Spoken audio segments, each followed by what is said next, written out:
அவங்களுக்கு ஒரு மகள், அந்த மகளுக்கு ஒரு மகள், ம் பேத்தியும் இருக்கு.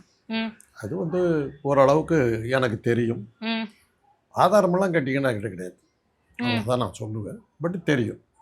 தெரியும். தெரியும். ஏன்னா, அந்த பெண் ஒரு விதவை. அவங்க கணவர் வந்து ஒரு ரோடு ஆக்சிடென்ட்ல ஹைதராபாத்தில இறந்து போயிட்டார். அந்த ரோடு ஆக்சிடென்ட்ல அவர் கூட இறந்தவர் வந்து சசிகலா அவருடைய சகோதரர். ஒன்று விட்ட சகோதரர், சொந்த சகோதரர் 2 பேரும் சாலை விபத்துல இறந்துட்டாங்க. ம் அதுவரையிலும் ஹைதராபாத்தில் இருந்த அந்த பெண் தன் குழந்தையோடு கொடநாட்டுக்கு வந்துட்டதா தகவல். ஹைதராபாத்தை விட்டு அவங்க காலி பண்ணதுக்கு இன்னொரு காரணம் என்னன்னாக்கா, சந்திரபாபு நாயுடு முதலமைச்சர் பதவியில் தோற்று போய் ராஜசேகர் ரெட்டியினுடைய ஆட்சி வந்தது. ராஜசேகர் ரெட்டி இவங்களுக்கு தொந்தரவு கொடுக்க ஆரம்பித்தார். அது ஒன்றும் சந்திரபாபு நாயுடு வந்து அந்த குடும்பத்துக்கு அங்கே வந்து ஒரு கார்டியன் மாதிரி இருந்தார்.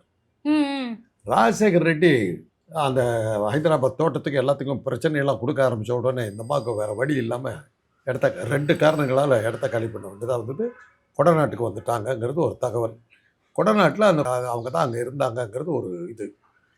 இதுக்கெல்லாம் ஆதாரம் கேட்டிங்கன்னா கிடையாது.